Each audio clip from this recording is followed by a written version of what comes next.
Bible உனக்கு என்ன ஆச்சு? உடம்பு சரியில்லையா? ஆமா, என்ன பாத்தியா? நான் எப்படி இருக்கேன்? ரொம்ப தூசா இருக்கேன்ல. ரொம்ப நாளா ஒரே இடத்துல இருக்கேன்ல, அதனால தான் அப்படி தூசா இருக்கிறேன். ஆமா ஆமா.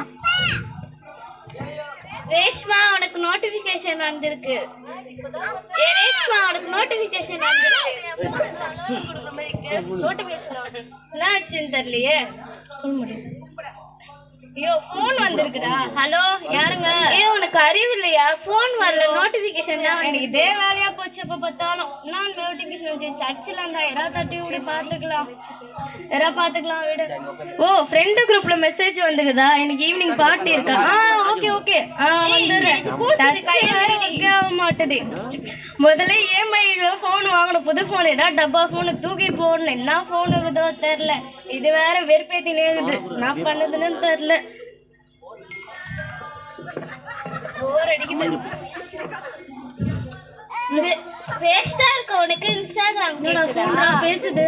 தண்டமா இருக்க உனக்கு டெலிகிராம் கேக்குதா? உனக்கு ஸ்னாப்சாட் கேக்குதா? சுத்தமா அறிவே இல்லையா உனக்கு? போய் பைபிள் படி, அறிவு இல்லாதவளே.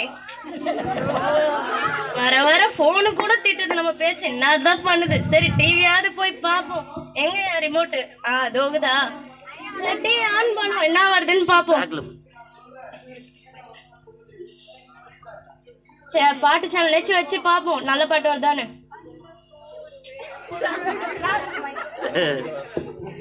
அன்பு கூறுவேன் இன்னும் அதிகமாக. எப்ப பார்த்தாலும் அன்பு கூறான். அன்பு இருந்தாலும் கூறதுக்கு என்னமா நீ வேற? சரி, வேற சேனல் வைப்போம். Joy to the world, the Lord Tamil பாட்டே கேட்க சகிக்கல, இங்கிலீஷ் பாட்டு வேற சொல்றது. சரி, நியூஸ் அது கேட்போம். இன்றைய முக்கிய செய்திகள். சாலோம் சபையின் கிறிஸ்துமஸ் ப்ரோக்ராமிற்கு CM அவர்கள் வர இருக்கிறார். கனமழை காரணத்தினால் அவருடைய வருகை தடைப்பட்டு உள்ளது. எப்படா போய் சொல்லிட்டு பாரு, ஒரு நாள்னா உண்மையா சொல்றேன். எப்ப பார்த்தாலும் பொய்யே சொல்லுங்க. இவரா கேட்டா எப்படி மக்கள் நம்புவாங்க உன்ன?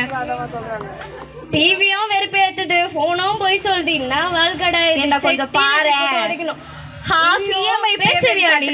என்ன வந்து தண்டோன்னு சொல்றியா? ஃபர்ஸ்ட் என்ன போய் ஃபுல்லா கட்டிட்டு வாங்க, அதுக்கப்புறம் என்கிட்ட வந்து என்ன பத்தி பேசுவேன். என்ன இப்ப போன் டிவிலாம் கூட என்ன மிரட்டுது. என்ன பண்றதே தெரியல. இதுக்காக ஒரு வேலைக்கு போகணும் போல நம்ம.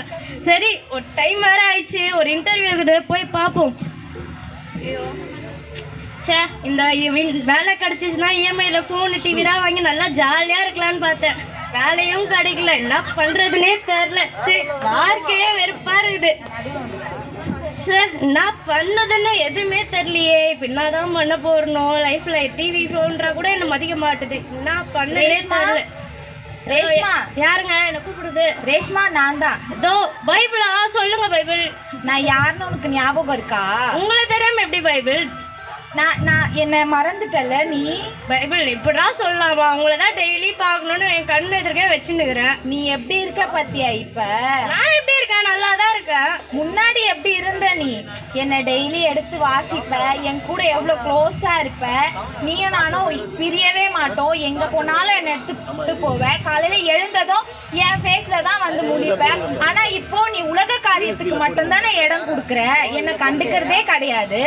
பைபிள் எப்போ பார்த்தாலும் உன்னையே படிச்சிருந்தா பைபிளை திறந்தாலே தூக்கம் தான் வருது. அதனால அதுவும் இல்லாமல் ஃபோனில் பார்த்தா என்ன இன்ஸ்டால் நல்ல ரீல்ஸாக ஓடுது. சரி, ஃபோன் போர் அடிக்குதுன்னு டிவி பார்க்க போனால் பிக் பாஸ் இல்லை நல்ல படங்க போடுறான், அப்படியே கன்சிடரேட் போயிடுது. உங்ககிட்ட எப்படி பைபிள் வரத்தோட எனக்கு? உன்னைதான் ஏசப்பா ரொம்ப நேசிக்கிறாரு. அப்போ வந்து நீ வந்து தேவனை வந்து கிட்டே சேரணும்னா என்னை தினமும் நீ வாசிச்சா தானே ஏசப்பா கூட நீ க்ளோஸ் ஆக முடியும். புரியுது பைபிள், எவ்வளோதான் உன்னே நினச்சிருந்தாலும். ஆனால் இந்த மக்கள் தான் என்கிட்ட சேர மாட்டாங்க. அவங்க ட்ரெண்டிங் ஏற்ற மாதிரி என்னதான் அவங்க என் கூட பழகிறாங்க. பைபிளே பச்சிருந்தா என்ன சொல்ல மாட்டாங்கன்னா? இந்த உலகம்லாம் மாய ரேஷ்மா. அதனால வந்து நீ என்னை எடுத்து டெய்லி படி, சரியா? இதுதான் உனக்கு வந்து ஃபுல்லா உன் லைஃப் ஃபுல்லா வரும். உனக்கு வந்து நல்ல நிறைய காரியத்துல உனக்கு வெற்றியும் தர்றது இதுதான், சரியா? ஆமால, சரி, நம்மளும் ஒரு காலத்துல பைபிள் படிச்சிருந்தோம். அப்புறம் எல்லாம் தொட்டுதெல்லாம் வெற்றியா தான் இருந்துச்சு. எவனும் என்ன எந்த கேள்வியும் இல்லை. இப்பதான் எவனை பார்த்தாலும் ஃபோன் டிவிலாம் கூட எனக்கு திட்டுறது. நான் பண்ணனே தெரியல. சரி பைபிள், நீ சொல்லிட்ட, உனக்காக இனிமே நான் பைபிள் படிக்கிறேன். என்ன சொல்ற? சரி, ஓகே. சரி, ஓகேவா? சரி, அவள்தான். இன்னைக்கு கூட ஒரு இன்டர்வியூ இருக்குது. ஃபர்ஸ்ட் உன்னை படிக்கிறேன். உன்னை படிச்சுட்டு நான் வேலைக்கு போறேன். Best of luck. Thank you bible. சொன்னோம். நீ என் வழியும் சத்தியமும் ஆனவர். சரி, ஜெபம் பண்ணுவோம்.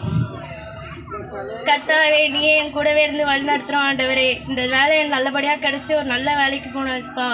ஆயின். சரி, ஒரு வேலைக்கு நினச்சி போய் பார்ப்போம். பாரா, ஒரு வேலை கிடைச்சிச்சு, அதுக்குள்ள 10,000 ரூபாய் சம்பளமாமே. இது போதாண்டா, புது டிவி புது ஃபோனு எல்லாம் வாங்கி ஜாலியாக இருக்க போகிறேன். என் லைஃப் இனிமேல் நான் இது பண்ணுறது தான். யாரும் ஒரு கேள்வி கேட்க முடியாது. ஜாலியாக இருக்க போகிறேன். நீ என் வீட்டில் நான் ராஜா மாரி. ரேஷ்மா, சொல்லு பைபிள். நீ என்ன வாசிச்சுட்டு போனல, அதனால தானே உனக்கு சக்சஸ். ஆமா பைபிள், இது இல்லாம எப்படி பைபிள் வாசிச்சா ட்ரக் கிடைச்சிச்சு, அவ்வளவுதான் லைஃபே. அப்போ தினமும் என்ன எடுத்து வாசிக்கிறியா? இல்ல, எப்படி இல்லாம இனிமே உன்னை மட்டும் தான் வாசிக்க போற, ஏசுவா மட்டும் தான் முக்கியத்துவமே கொடுக்க போற, வேற எதுக்கும் இல்ல. நீ மட்டும் தான் லைஃப். போன் டிவி நீ கிடையவே கிடையாது. God bless you Reshma. Thank you Bible. சரி, ஒரு ப்ரேயரை பண்ணுவோம். எல்லாத்துக்கும் கடவுள் தான் முக்கியத்துவம் கொடுத்தாரு, அவர் தான் எனக்கு ஹெல்ப் பண்ணாரு. அவருக்கு தான் முதல்ல நன்றி சொல்லணும்.